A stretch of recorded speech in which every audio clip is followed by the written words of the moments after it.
In the description below, you'll find a link to the 9 UNESCO World Heritage Sites in Cuba, which we presented in a separate video because Cuba has the most UNESCO World Heritage Sites of any Caribbean or Latin American country, including Brazil and Mexico. The Caribbean is home to picturesque landscapes and beautiful beaches, but also a very rough history. All of our beauty and history must be protected. The United Nations Educational, Scientific and Cultural Organization, UNESCO, has identified and approved 11 heritage sites in the Caribbean, not including Cuba. In this presentation, we'll take a look at these 11 UNESCO World Heritage Sites throughout the Caribbean, but outside of Cuba. So, in no particular order of importance, let's now explore these 11 Caribbean UNESCO World Heritage Sites by years of inscription, selected during the annual sessions of the World Heritage Committee. Please like, subscribe, and turn on the notification bell for our future videos. Number 11. Haiti's National History Park, Citadel Sans Souci, Ramiers. 1982 marks the year that UNESCO recognized the National History Park in Haiti as a World Heritage Site. The park, as its name suggests, is a monument of Haiti's history. The Citadel, the Palace of Sans Souci, and the Ramiers. The Palace of Sans Souci, or Sans Souci Palace, was the principal royal residence of Henry I, King of Haiti, better known as Henri Christophe, which are now universal symbols of the country's fight for freedom, as they were the first monuments made by the newly freed black slaves back in the year in 1792. This great structure of the Citadel and the Palace of Sans Souci can be seen jutting out from the hills of Haiti, while the Ramiers site is located on a plateau. The scenic views and history contained within are some of the reasons why these places are iconic. The Citadel and Palace of Sans Souci in Haiti deserve a video by themselves. Look out for them on this channel soon. Number 10. Puerto Rico, La Fortaleza and San Juan National Historic Site. The San Juan city wall was built between the 16th and 20th centuries to serve as a defensive structure to protect the city and the Bay of San Juan. Over the years, the purpose of La Fortaleza has changed. It first served as a fortress, then it wore many hats such as a prison and an arsenal, and was also the residence of the Governor-General.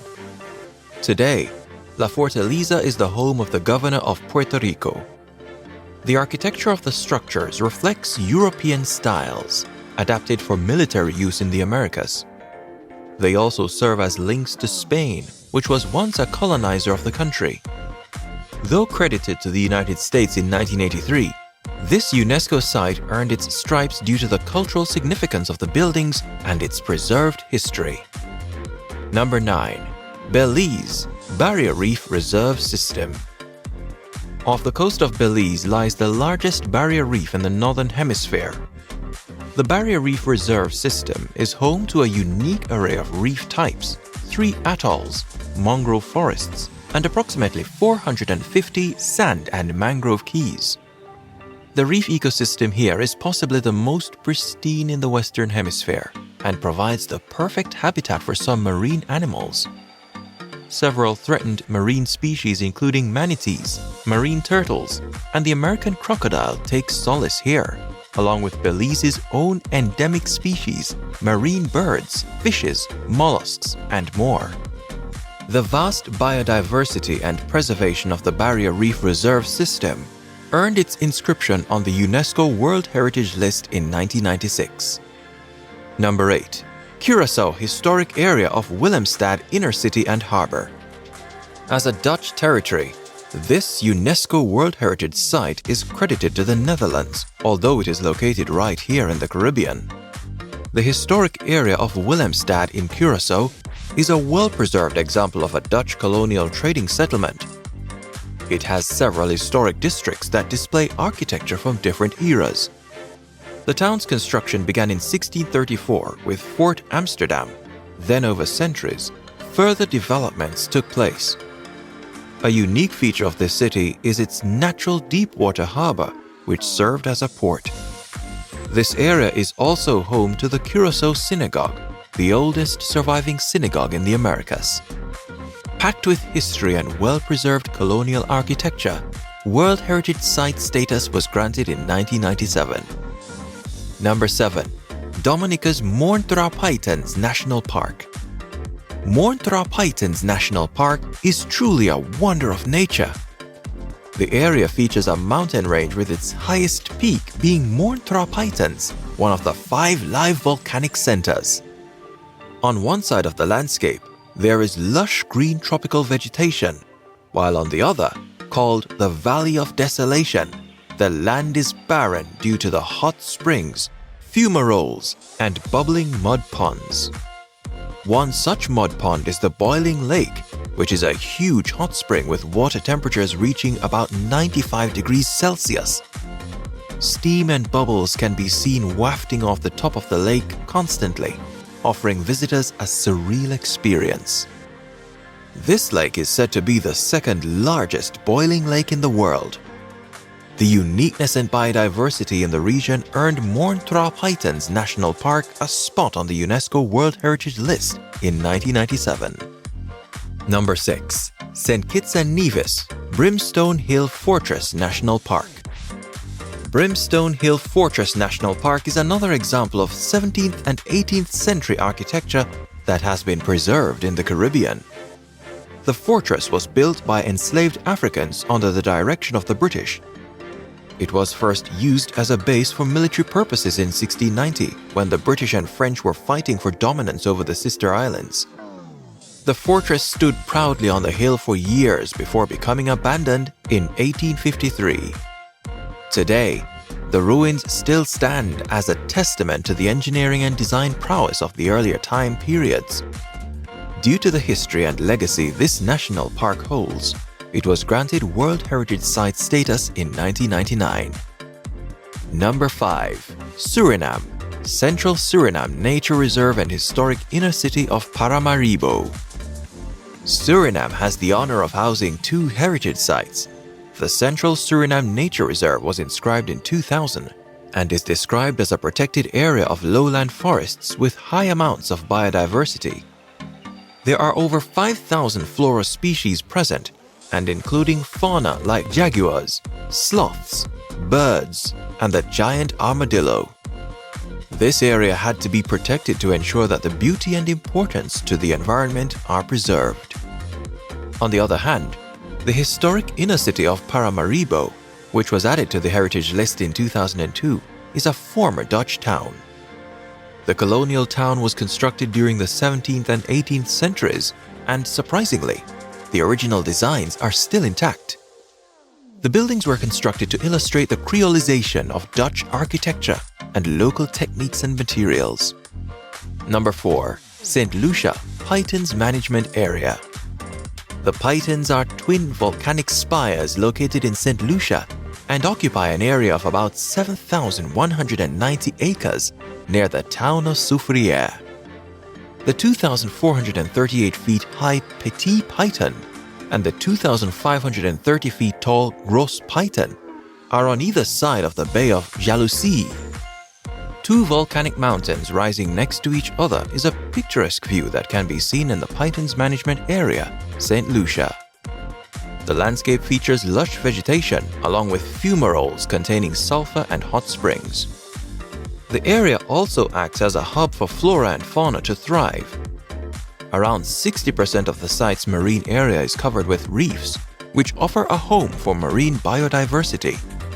Fishes, hawksbill turtles, whale sharks, and pilot whales are some of the animals that lounge around the waters nearby. Its importance to the environment and natural beauty have afforded it to be added to the World Heritage List in 2004. Number 3. Barbados Historic Bridgetown and its Garrison. Historic Bridgetown and its garrisons was inscribed on the UNESCO World Heritage List in 2011 for its preservation of culture and history over the centuries. The construction of the town and military garrisons began in the 17th century, and it worked its way up to being one of the most monumental ports in the Caribbean. Its natural harbor, Carlisle Bay, allowed the British inhabitants to participate in the transatlantic trade of goods and slaves and defend themselves against other invading powers. Number 2. Jamaica Blue and John Crow Mountains. This mountain range was a place of refuge for persons fleeing from colonial invaders. The indigenous Tainos fled to the mountains to escape slavery, as did the Maroons. The Maroons became experts at evading colonizers through the use of intricate hiding places and complex trails which now make up the Nanny Town heritage route. The forest not only provided all that Maroons needed to survive in the wilderness, but it is home to a very high proportion of endemic flora and fauna species. Jamaica is ranked among the highest in the world for the number of endemic plant and animal species present, and the majority can be found in the Blue and John Crow Mountains. Due to this biodiversity and importance to nature, this site was inscribed on the World Heritage List in 2015. Before we get to the latest and final UNESCO World Heritage Site in the Caribbean outside of Cuba, we would greatly appreciate it if you would give this video a like. Please click the like button below. Thank you. The number 1 latest designated UNESCO World Heritage Site in the Caribbean is Antigua and Barbuda Naval Dockyard. The sugar industry in the Caribbean was very vicious back in the day. European nations had to battle to maintain control over the most lucrative sugar-producing islands of the Eastern Caribbean. One such island was Antigua and Barbuda, where the enslaved Africans were in hard labor and toil to build a group of Georgian-style naval structures that were enclosed within a wall and contained a series of narrow bays. Surrounding the structures were highlands which also contained fortifications of defense. Today, Nelson's Naval Dockyard and its archaeological sites offer visitors many activities to bask in and enjoy. The presence of the Dockyard Museum, the Copper and Lumber Store Hotel, along with other businesses such as art galleries, gift shops, and restaurants, demonstrate how culture and history can be preserved while still maintaining the needs of a modern world. The site was added to the list of UNESCO World Heritage Sites in 2016. The creolized architecture of the structures can be described as Caribbean Georgian style and can still be seen today. Bridgetown and its Garrison is a hub for activities including snorkeling, rum tours, and historic tours along the streets of this well-preserved area. History has been preserved in many of our beautiful countries, and the structures not only serve as a reminder of where we are coming from as a people, but also points us in the direction of where we should go in the future as Caribbean people. Whether we are living in one of these Caribbean countries or living somewhere in the diaspora, we will never forget where we are coming from as a people, which paved the way for our children and future generation. Similarly, the beauty of nature of the Caribbean must be protected to ensure the longevity of biodiversity in each country. Check out our links below for Cuba's 9 historical sites. Please like, subscribe, share our channel with others, and turn on the notification bell for our next video as we explore rich Caribbean heritage and cultures together. This is Gyre Caribbean. See you in the next video.